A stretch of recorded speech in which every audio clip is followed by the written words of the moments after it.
The Zelda series has taken the gaming community by storm since its first released game, The Legend of Zelda, and although the very first Zelda game is considered somewhat poor compared with today's standard of gaming, it still is important today as much as it was back in 1986.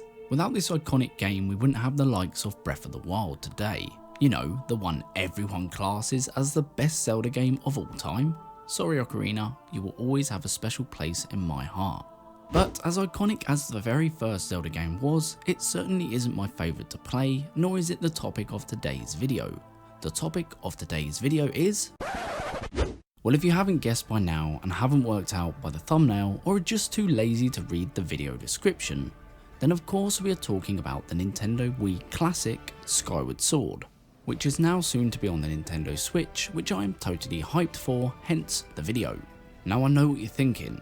How the hell can Skyward Sword be the only Zelda game I need to play? I mean, the motion controls suck, the game looks awful compared to all the modern remastered Zelda games, you have a complete lack of exploration compared to the likes of Breath of the Wild, I mean even Ocarina has less restrictions than Skyward Sword. And do I even need to bring up the fact that Fi is incapable of leaving me alone for more than 5 minutes to allow me to figure something out on my own? So we acknowledge Skyward Sword isn't without its issues. But I mean, what Zelda game isn't, right? I never said the game was perfect. Skyward Sword is far from being a perfect game as much as Breath of the Wild is. But does that mean the game is bad or unfun? Of course not. In fact, it's quite the opposite.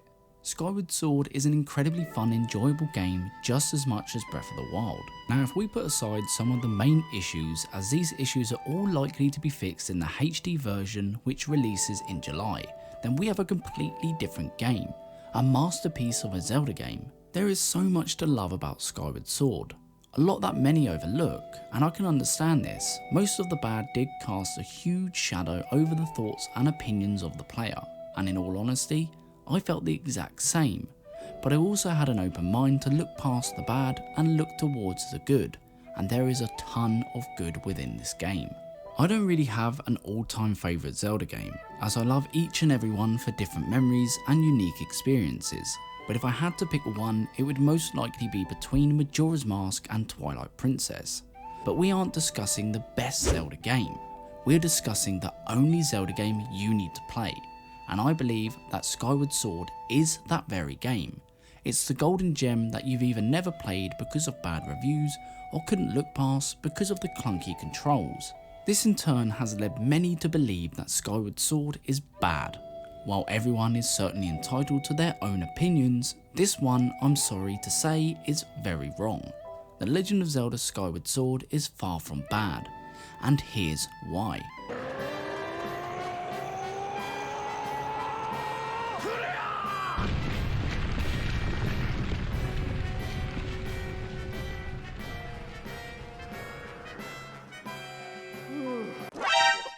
Just kidding, it's not just this guy alone, it's the characters as a whole. The NPCs throughout Zelda games in general are among the best and most memorable segments of any game I've ever played, and Skyward Sword is no exception. Now of course we have the Skyloft version of Mido, with that being Groose. He acts as the big bad bully, but really he's just overprotective of Zelda and his woefully looking hair. We also have one of the baddest dudes in any Zelda game, Demise, attempting to tear Hyrule up into a hell-like state, which ultimately leads to an epic sword clash between Link and Demise, which probably should have been the way Breath of the Wild ended. Our iconic Princess Zelda makes a return, who not only returns but actually has a real personality and great character depth. She actually feels meaningful to the player and often has us feeling really bad for her current situation. She shows feelings of love towards Link and true empathy. Many will argue that Breath of the Wild shows the best version of Zelda, and I have to disagree. The Zelda team did a really great job with Princess Zelda in Skyward Sword. They also introduced the companion Fi, which was a plus and a negative at the same time. She is a really cool, interesting companion and has some great moments throughout the game, but she can be so damn annoying as well. Imagine Navi, but times 2. Yeah, like I said, a plus and a negative. And not to mention the beating heart of the game. the man who basically single-handedly carried the story to being one of the best stories in the franchise, Girium. This man is so toxic, so hilarious and so entertaining all at the same time. I mean, Girium is one of the most intriguing characters ever created and one of the best parts of Skyward Sword. But there are so many more characters to love within this epic adventure, such as Batrow, the Skyloft monster who has been accused of kidnapping children, Corlin, who has a love dilemma which can even lead to a ghost hand stroking his head while he sleeps. Creepy, right? And even Beedle, the greedy shop merchant, plays a role in Skyward Sword. I call him greedy because he is very, very greedy in this game. But the core of the game comes from the story which these characters are involved in. The game starts in Skyloft, the main hub for the game. We are introduced to the Loftwings, the characters and the overall plot of the story. It is here that we learn of the sky barrier separating Skyloft from the world below. Shortly into the beginning of the story, Princess Zelda is knocked from her Loftwing and dragged through the clouds by a mysterious tornado. Link, being Link, the green hero of our tale, sets out to breach the sky barrier and rescue his friend Zelda. The main events of the game see us trailing Zelda, beating dungeons and uncovering the truth behind Demise, Link and Zelda, and of course the fate of Hyrule. I will state now that the only problem I've ever had with the story of Skyward Sword is the number of times we are forced to repel the imprisoned. After the second time it becomes a running joke, but even though it's somewhat tedious and a little frustrating, it's not enough to completely ruin the story for me. I mean, I would prefer this over this.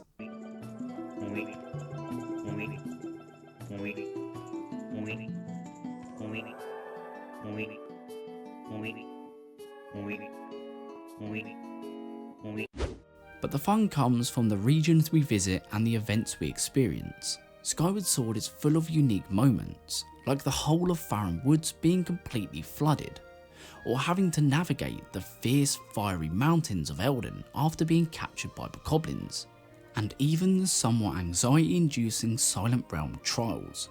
I mean, seriously, these things get my heart pounding, but even though they stress me out, I love each and every one of these difficult trials. Now let's talk about the main purpose for these regions existing in the first place. Dungeons. As bold of a statement as it may be, I believe Skyward Sword has two of the best dungeons in all of Zelda. The Sandship dungeon, despite its main boss being very lackluster, and of course one of the top 3 dungeons, maybe even the top 1 spot for best dungeon ever, Skykeep. Not only is this one of my favourite dungeons in this game, it's also one of my favourite dungeons in the entire series. It was just such a fresh take on the entire concept of what a dungeon was in a Zelda game. The entire entity itself was a puzzle that had puzzles nested within it, and some of the puzzles here are some of the best in the series. One of the main gameplay aspects of Skyward Sword was revisiting areas and using either your knowledge of the previous visit or newly acquired equipment to go through the area. The majority of the rooms took the puzzle concepts from previous dungeons and then upped the difficulty. The 2 rooms that made use of the Timeshift Stone, one of the best puzzle mechanics introduced in my opinion, were actually quite difficult and had me stuck for a good amount of time. There really isn't much more to say about Skyward Sword dungeons which haven't been said already, but if you love Zelda dungeons, then I'm telling you now, this game is easily one of the best Zelda games for dungeons in the series. So you see, this game is more than just clunky motion controls, and if you're still not convinced, then give me an extra moment to change your mind with some content that makes the game so great. Fun, sometimes annoying key puzzles, fully upgrading the Master Sword, digging mitts, collecting gratitude crystals, collecting goddess cubes, introduction of the sailcloth, material collecting, a fun upgrading system, and lastly, once again, your boy Girium. But what I've mentioned here today is just the tip of the iceberg when it comes to Skyward Sword. There is so much to love and enjoy about this game, so much that gets forgotten, and I'm not just being biased or incapable of hiding my passion for Zelda games. I for one understand the motion controls were bad and that the imprisoned fights were tedious and boring. I'm also not so naive to understand that the Zelda team tried something completely new with the hardware they had. They tried their absolute best to break the Ocarina of Time formula they had replicated so many times before. And yes, they forced the player to experience a few tedious moments more than they usually would, but you can't take away the pure genius that went into this game. The same genius that goes into every Zelda game they create. And I for one thank Nintendo for this gem of a masterpiece, not only for Skyward Sword itself, but also Breath of the Wild. Had Skyward Sword not been hit with so much poor criticism, then it's likely they wouldn't have taken the drastic changes they made with Breath of the Wild. It's possible Breath of the Wild may not have been as crazy of a game as it is today, and to top everything off, Skyward Sword is finally getting the remaster it deserves. A massive thank you for watching. If you enjoyed the video, be sure to subscribe to the channel for more content just like this. Also let me know in the comments if you'll be picking up Skyward Sword HD and what changes you would like to see in the remaster. A heartfelt thank you for the continued support of my patrons and just overall care for my well-being. And again, thank you all for watching, and I'll catch you next time.